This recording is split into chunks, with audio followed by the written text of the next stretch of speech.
Tom was working on new test data.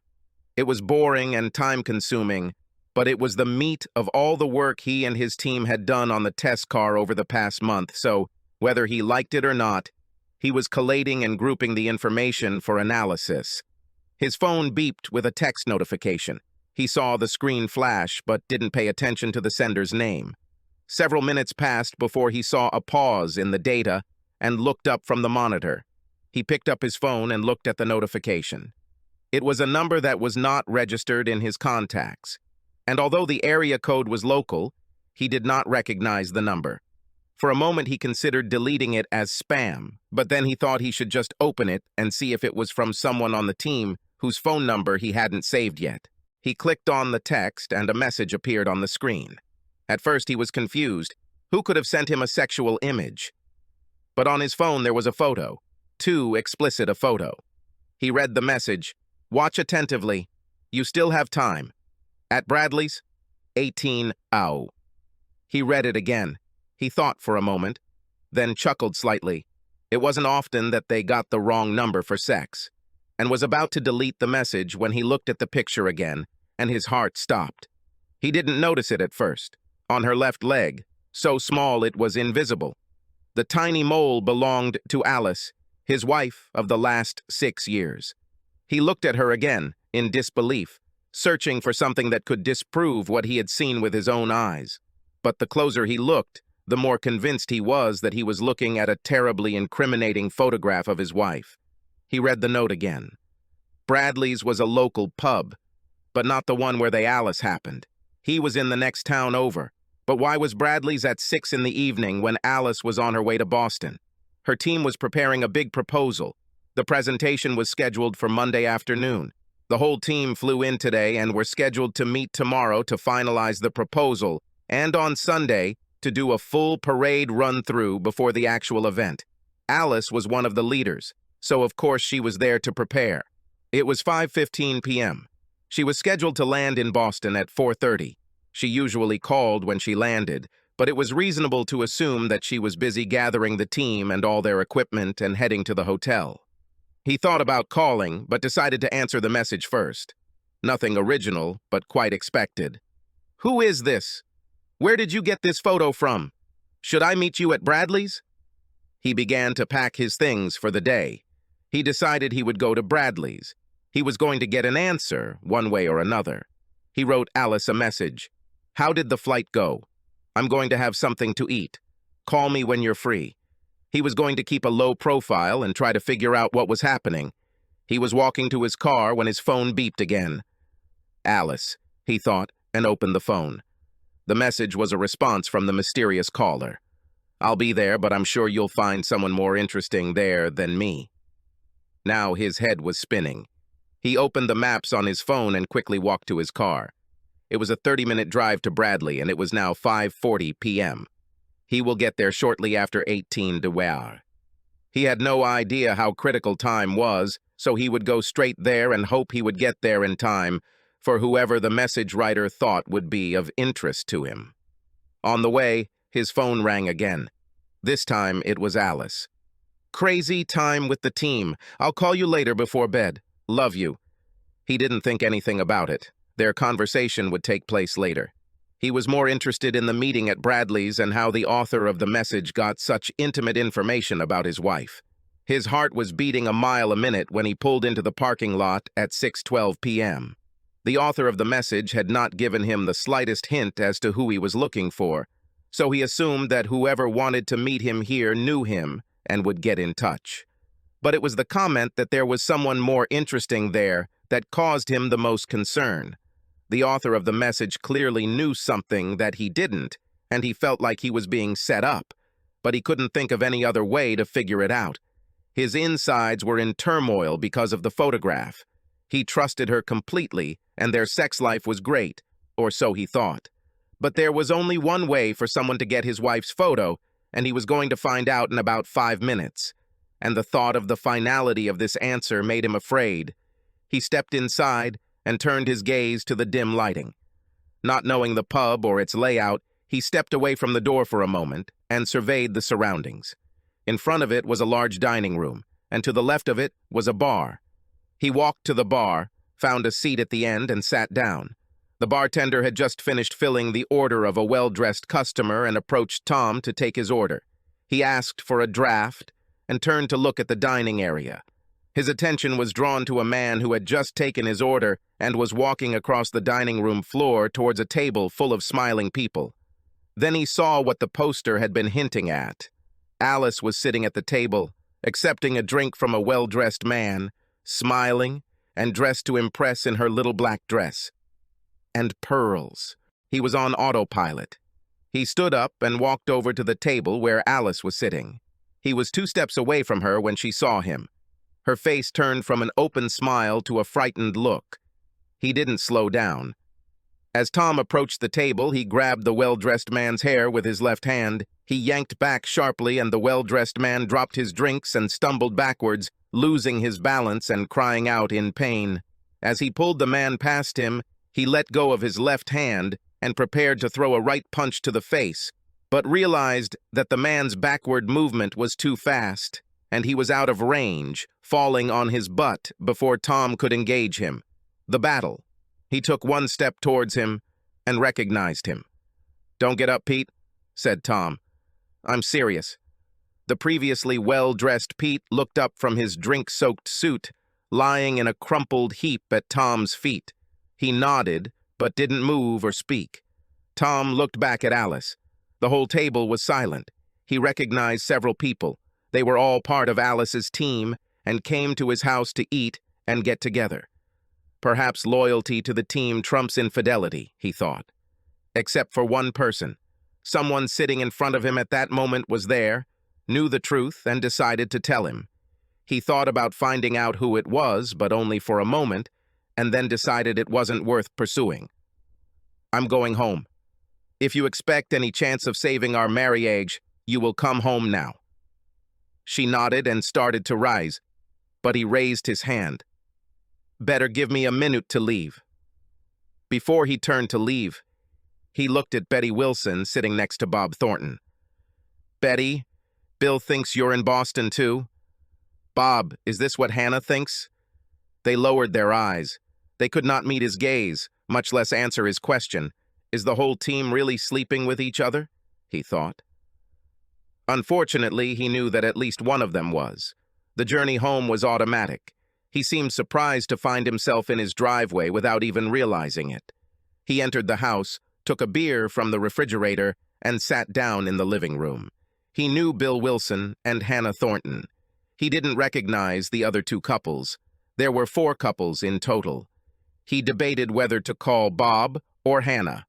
He realized that he didn't want to talk and didn't know much, but at the same time, Betty and Bob were lying and assessing the situation. He decided to write to them. He quickly sent a note to both of them. "Just found out from Alice who the team's travel plans appear to have changed. Better call for news. Well, now they know something happened and they can decide whether to investigate it further or not. At least his conscience was clear."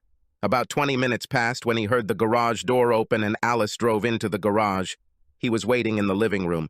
She walked in, still wearing her little black dress, but without her shoes or jewelry.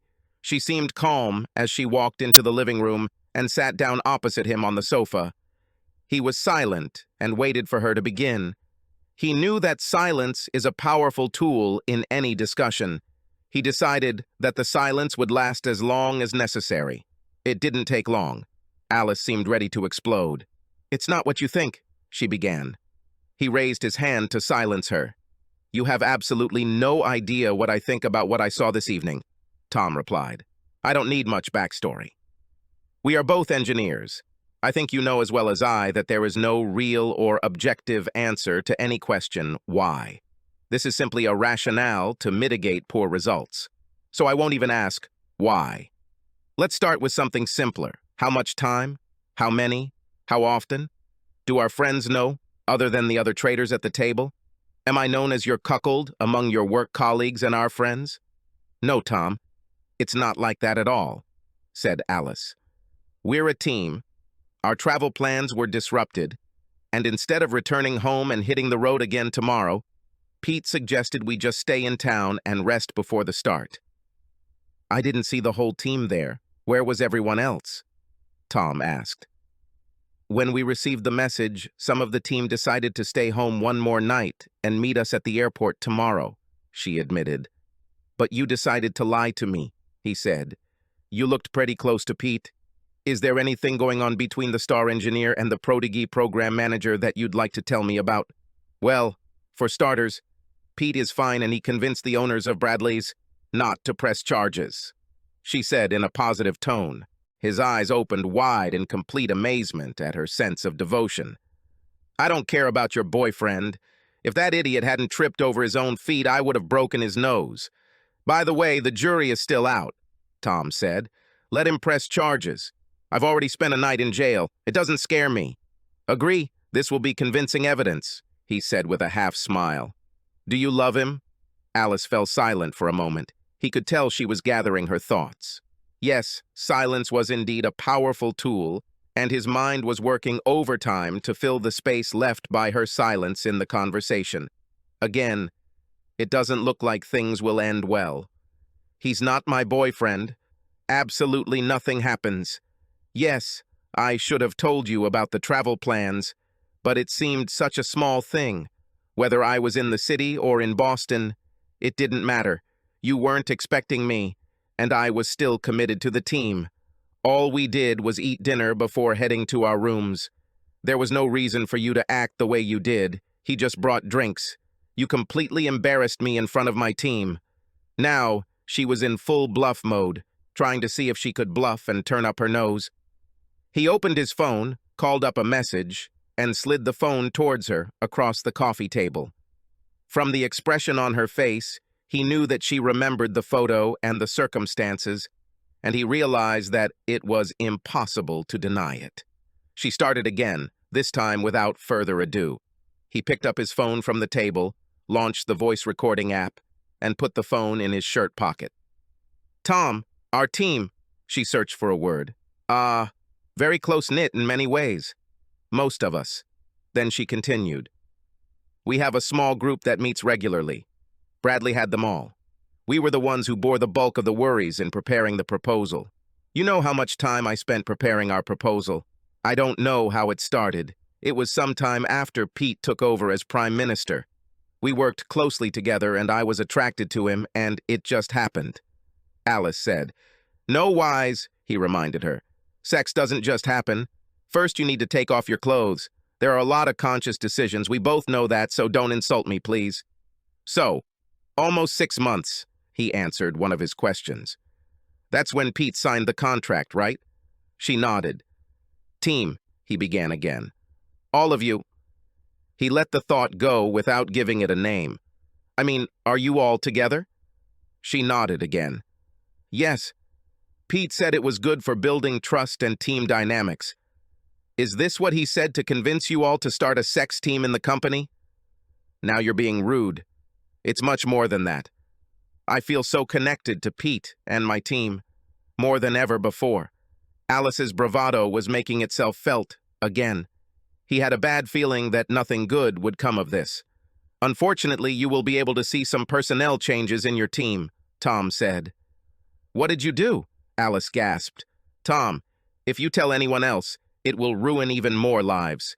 Let them decide for themselves. We must accept it. Alice, you should know that I cannot be an accomplice with my silence. I like Bob and Hannah. In fact, I like them a lot better than Betty and Bill now, he added.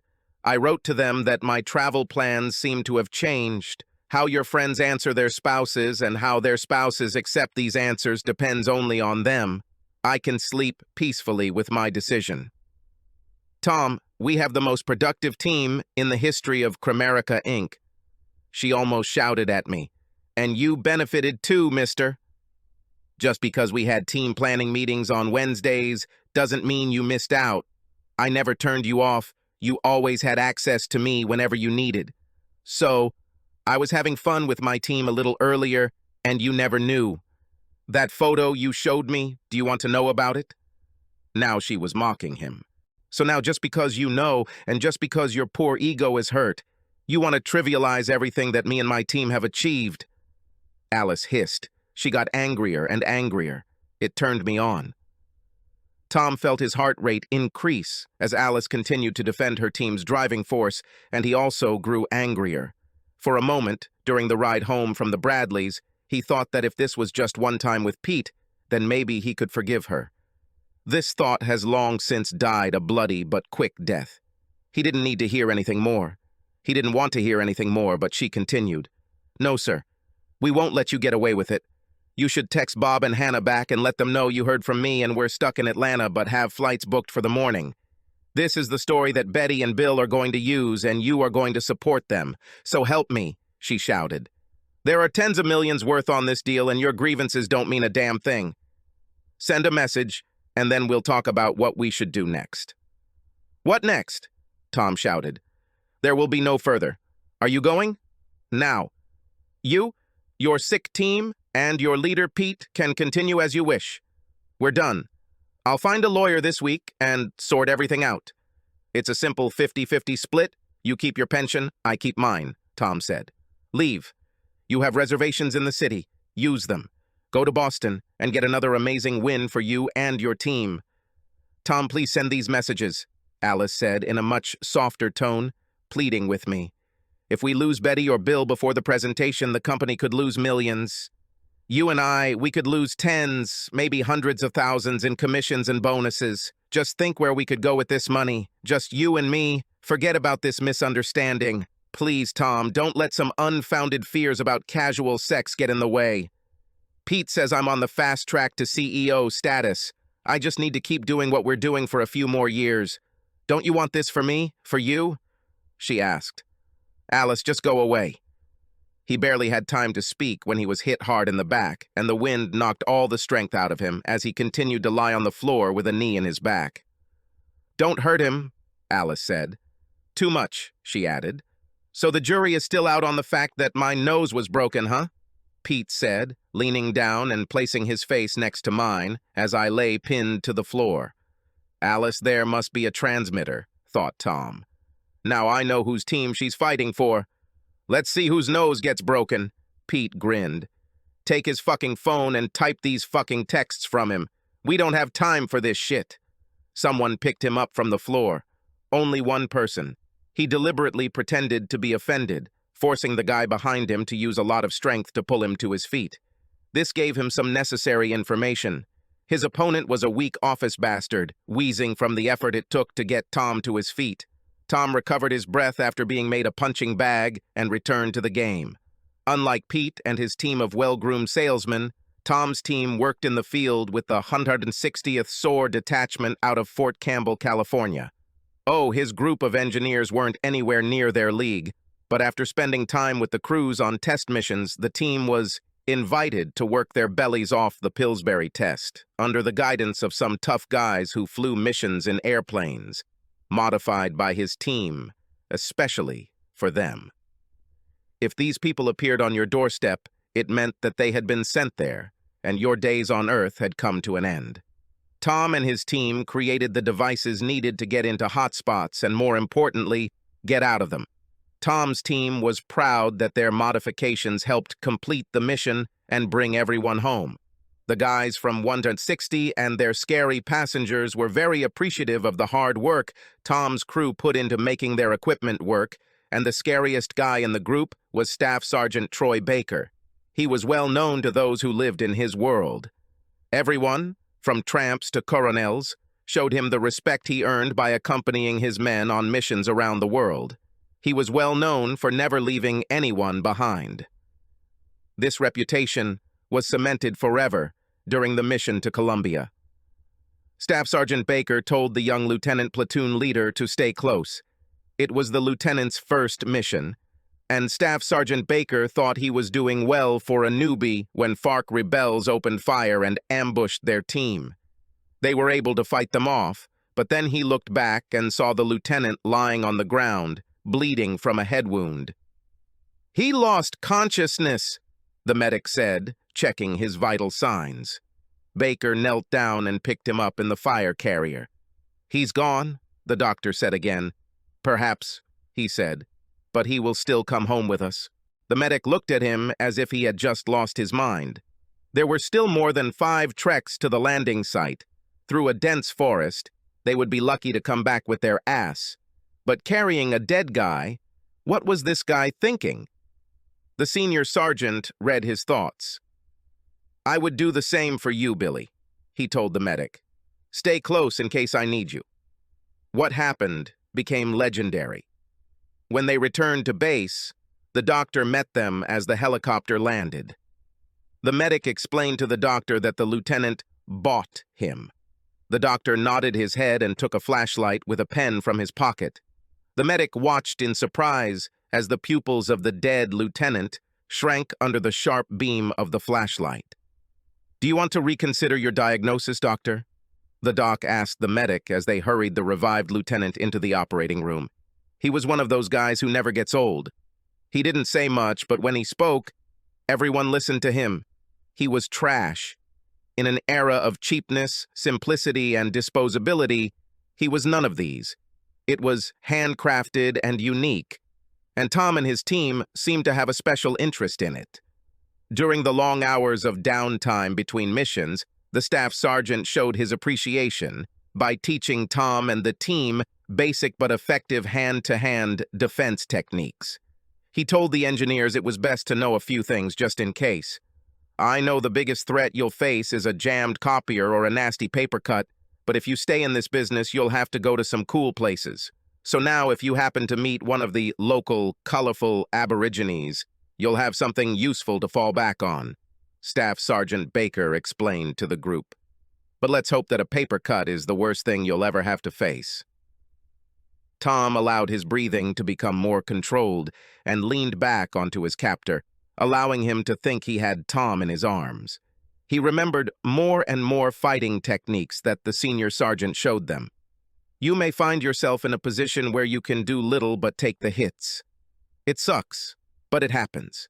The main thing to remember is that even when you get hit, you can still fight back. You just need to be smarter than the one who hits you. Tom remembered his lesson and leaned back against his captor, passively resisting and draining the lone man's strength. "Give me the phone, Tom," Pete said, looking him straight in the eyes. "Look, now you know that I had sex with your wife. You're just another weakling, nerdy nerd. Do what we ask, and maybe you can stay with Alice when the team isn't using her. Don't forget about all the toys you can buy with her bonus. Hell, maybe Alice will buy you a rubber woman for those times when she's otherwise busy." Tom kept his mouth shut, as Pete took great pleasure in humiliating him by making him do his bidding. "Where is it, Tom?" he asked, seeing the outline of a phone in his shirt pocket. "Ah, here he is." He reached for it with his right hand. Tom stepped back hard with his right heel, catching his captor's shin about halfway up and dragging it down until he slammed into his Gucci moccasin toes. He flexed his arms and broke the grip of his captor, who cried out in pain and fell under his leg, which could no longer support his weight. He saw Pete's eyes widen in recognition. His right hand shot forward, and he turned his shoulder, as the first sergeant had shown him, and slammed his clenched fist into the center of Pete's face with maximum force. He felt a bone break under his fist, a fountain of blood erupted from Pete's nose, and he collapsed to the floor as if he had been hit by an axe. He turned around to see who was holding him. It was Bill. He lay on the floor and cried, holding his leg. "I think you broke my leg," he whined. Tom stepped hard on his foot, and Bill cried out in pain. "That should remove all doubt," said Tom. Turning around, he saw Pete on the floor, raising both hands to his face and trying to rise to his knees. He walked up to him and lowered his face next to his ear. "Looks like your nose was broken, old Pete." "I'm just not ready to take one on the team," he said and hit him hard on the temple. Pete sank back down. His adrenaline surged, and his breathing quickened as he searched the living room for Alice. At that moment, he felt a strong blow to the middle of his back and the base of his neck. He dropped to one knee and turned to face another attack. He looked up and saw Alice with a cast iron frying pan in her hand. She missed the target and dealt Tom only a glancing blow. He rose to his feet and grabbed the frying pan. "Tom, we can still make it work," she said. "Think about the money you will throw away." I'll stop all this extra sex. I'll stop them, I promise. Just you and me, just like old times, Tom.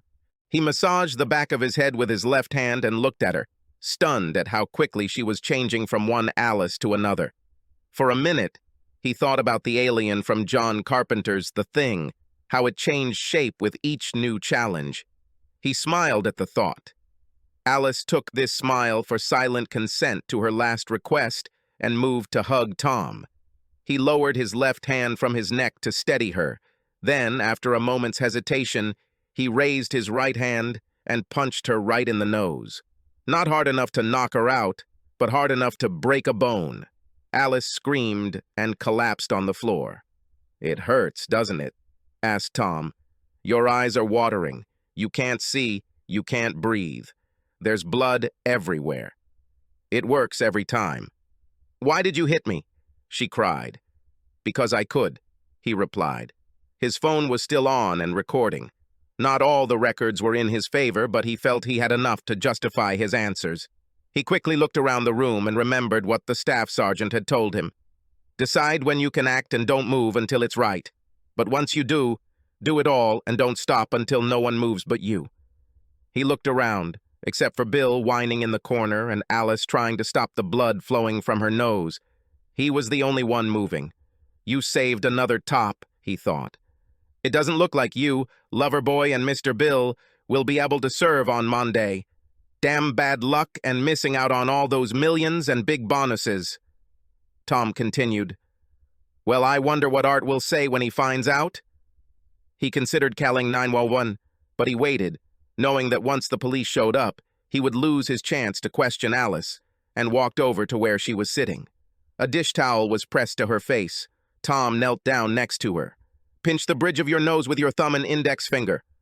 "Like this," he said, demonstrating. The surge of adrenaline subsided, and he suddenly lost all his energy and sat down heavily opposite Alice. Where did his wife go? The Alice he saw every day was not the same woman who sat opposite him, and he again wondered how she had deceived him for so long and so thoroughly. "Was it worth it?" he asked. Alice looked at him and shook her head. "It could be," she said, "if you would just agree. We were so close. After Monday, I'd be on my way to the executive suite.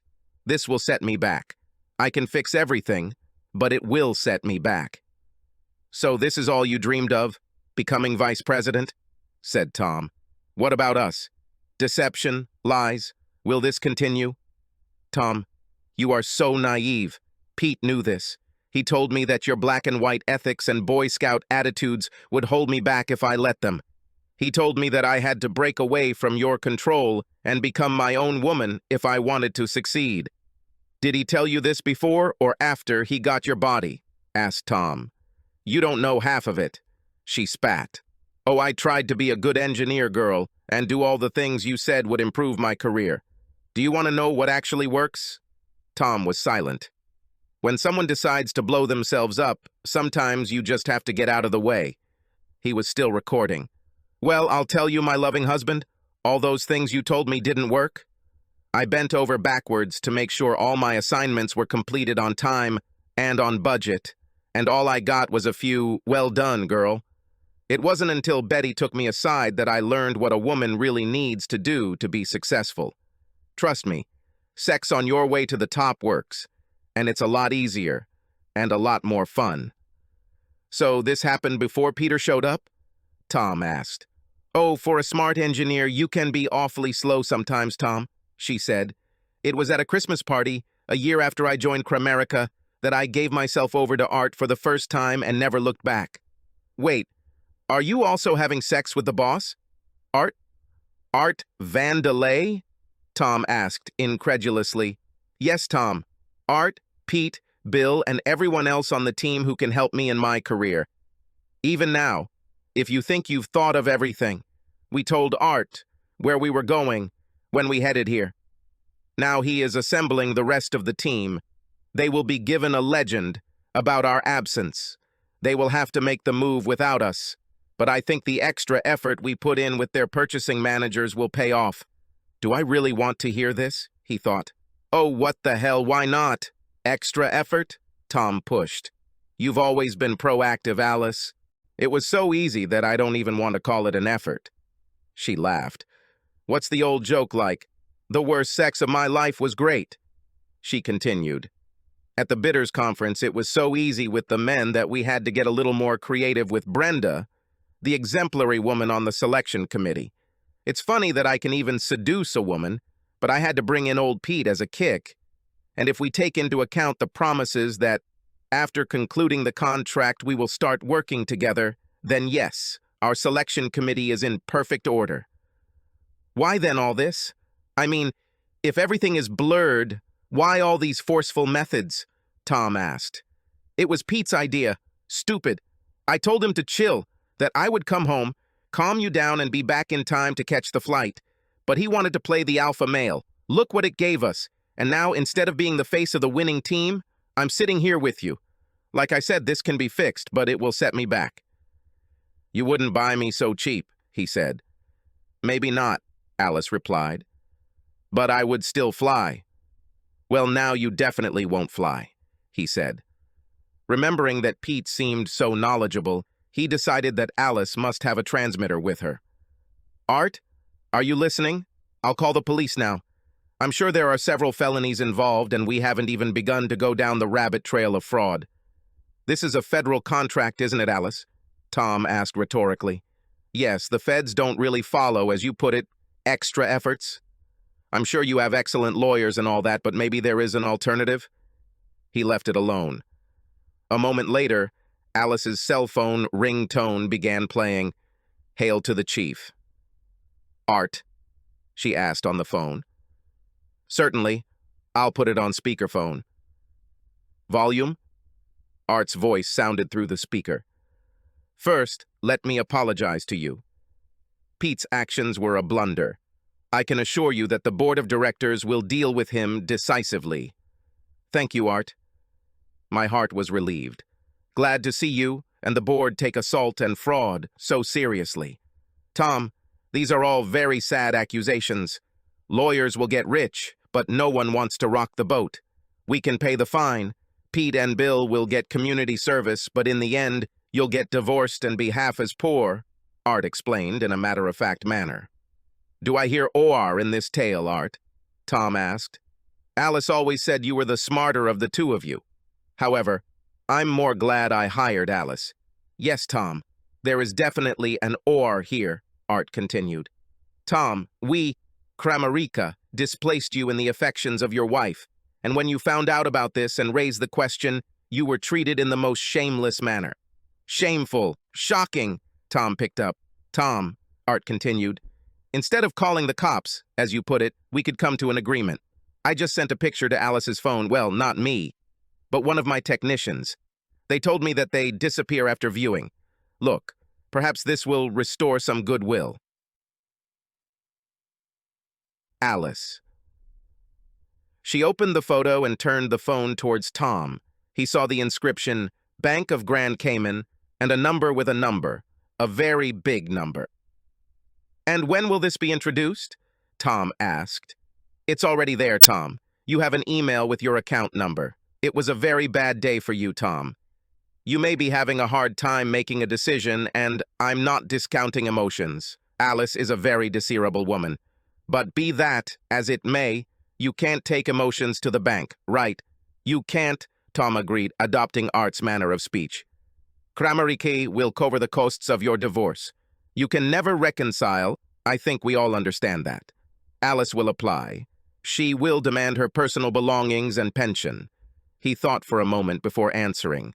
On the one hand, he could take a principled stand, expose the whole sordid story, and let the chips fall. On the other hand, he could just leave. Art had just given him 5 million reasons to do just that. "Does Kramarica have medical personnel, Art?" Tom asked. "Oh yes, Tom. I think we have several doctors," Art replied. "Okay," said Tom. "You better load a few into the limousine and send them here for your team." "So we agree?" asked Art. "With Alice?" Tom answered. "Exactly," Art agreed. "Are we done, Tom?" "Goodbye, Art," Tom said, and ended the conversation. Tom took out his phone, turned off the recording app, and put it back in his pocket. I knew you would understand it our way, Tom. We can still be friends, friends with benefits, when this is all over. She conjured up, as it seemed to her most winning smile, but even her perky smile could not cancel the effect of the destroyed nose. Her eyes turned black, and blood caked under her nose and dripped in dried drops onto her chin. Tom found the sight comical and allowed himself to smile. Once again, Alice misinterpreted his smile as agreement and leaned in to kiss him. Tom extended his right hand to stop her. He grabbed her face with his hand and pushed her back until she fell with a crash onto the sofa. Either I hit you too hard or not hard enough. In what world would I want to kiss you, Alice? She looked up at him with an offended look. Take whatever you want, but don't be here tomorrow, Tom said, and went to the door. He stopped next to Bill. Do your legs still hurt? He asked. Yes, damn it, you bastard. It still hurts. Bill whined. Maybe this will distract you, Tom said and kicked Bill in the balls. Bill arched and groaned. He got into his car, not knowing where he would go, but food and shelter were high on the hierarchy of needs, for good reason. He grabbed a hamburger in one of the cafes and checked into the Red Roof Inn outside the city, not far from the highway, and fell asleep as soon as his head hit the pillow. Despite the aches and pains of 100, yes, at least 100, he believed, various insults inflicted on his body, he woke up early in the morning and dragged his aching body out of bed. He was making coffee in his motel room when his phone beeped and he reached for it. It was a message from that number. He immediately opened it. Sorry for yesterday. I can meet you in shopping center around noon. I invite you to take a seat at the bar. I will be there. He wrote a reply message and poured lukewarm brown water from the coffee maker carafe into a paper cup. Yes, I'll be there, he thought, and set up his laptop. It's time to start online banking. In college, long before meeting Alice, Tom had an economics professor who recommended having at least one offshore account as a rainy day fund. He had nothing to lose, and with the help of the professor, he soon became the owner of a brand new bank account in the Caymans. It was his Love You Foundation. He opened an account 10 years ago and added to it whenever possible. He was proud that he had about $50,000 in his account. Well, his Love You Foundation was about to get a serious boost. Tom opened each bank's secure website. With a password and a few keystrokes, he transferred most of Kramarica's payment into his personal account. On the original account, he left $100,000. He showered, changed clothes, and prepared to go to meet the mysterious author of the message. Tom came in just after noon. Walking inside, he saw a man who waved to him. He looked about Tom's age, was handsome and well-dressed. Tom approached him. I think you sent me a message, Tom said, sitting down. I'm sorry that everything turned out this way. I don't know if there was any clean way to tell you, the stranger began. Why don't you start with who you are and how you are related to Alice? Tom replied. I was on the team. I left the army after 8 years of service. I was wounded in battle, had a long recovery, and was demobilized for medical reasons. I joined Kramarica about 6 months ago. I was assigned to Pete's team about 3 months ago. I was telling a friend about work and mentioned that I work for Alice. When he asked her full name, we found out that we had a mutual friend, and he asked me to look after Alice as a favor. At first, everything was great. I was warmly received by the team. It wasn't immediately clear why, he began. Alice came to me about 2 months later. She's very attractive and, persuasive. But when I asked her about the ring, she just smiled and said, "It's okay with you." I didn't agree and said so. This marked the beginning of the deep freeze. After I turned her down, I got all the worst assignments and nothing but heartbreak from Pete. I called our mutual friend back and told him that Alice had approached me. He thought there was more to it than Alice was saying and that you should know. Pete sent me a photo of them trying to get me on the team so I could get a prize if I accepted. Let's just say I don't agree with their methods. I think I'm a straight shooter. I quit yesterday and sent you a message." "Our friend?" asked Tom. "Troy Baker. If I hadn't met Troy," he replied, then paused for a moment before continuing. "Let's just say he helped me get out of some trouble when I was a green lieutenant. I owe him a couple of favors." "We both should," Tom agreed. "What are you going to do?" asked the stranger. Art sort of outlined it all for me. I could get the cops involved, and yes, Bill and Pete and even Alice would get in trouble with the law, but with his lawyers, it would all end in nothing. We made a deal. You might think I'm selling out, and maybe to some extent you're right. But they stole the only irreplaceable thing I had. If I can't legally make them pay, at least I can make them pay. It won't bring Alice back, but I think I may find that she's less irreplaceable than I thought. I have a trip planned. Tell Troy, thank you for everything. I won't go back to work." "And you?" Tom finally asked. "Well, Troy always spoke highly of Baxter Inc., and now that you're gone, they might need another engineer. I think you'll find that they do things a little differently at Baxter. You might like it better. The work is challenging, but the added benefits don't compare to what Tony's team was offering." Tom smiled. "I think I can live with this." The stranger stood up. Tom did the same. They simply nodded to each other and left without another word. On Monday, Tom had just checked in for a flight to Costa Rica. Tamarindo would be a good place to unwind a bit, he thought. He headed toward security and saw a mailbox ahead. He reached into his pocket and pulled out an envelope addressed to the U.S. Department of Justice, Washington, D.C. Inside was a flash drive with a recording. Perhaps they will be interested. Who knows, he thought. Maybe Art's lawyers aren't as good as he thinks. He dropped the envelope into the box and walked to the security line. 9 months later, Volume sat at his usual table in a cafe. Anna, lovely as always, brought him his cerveza. "Thank you, dear," he said, and raised the bottle to his lips. He received mail. He was still holding the envelope in his hands. There was no return address. He wondered who found him. He wasn't going to take any difficult steps to stay undetected, but finding him in a small town on the Pacific coast of northern Costa Rica might require some resources that weren't available to the average guy. His first thought was that Art's people had found him. He left it at his home for 2 days. He was sure it wasn't a bomb, but he couldn't be too careful. "Carlos?" Tom turned to the owner of the cafe. "Do you have knives?" "Si, Mr. Tom." Tom handed over the envelope and took a few steps back.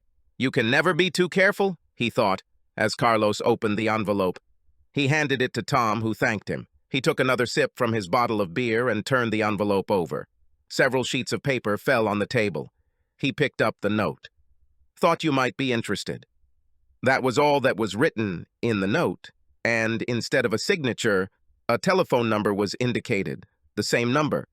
Troy would have the resources to find him, he thought. "I can live with this." He turned over another sheet of paper.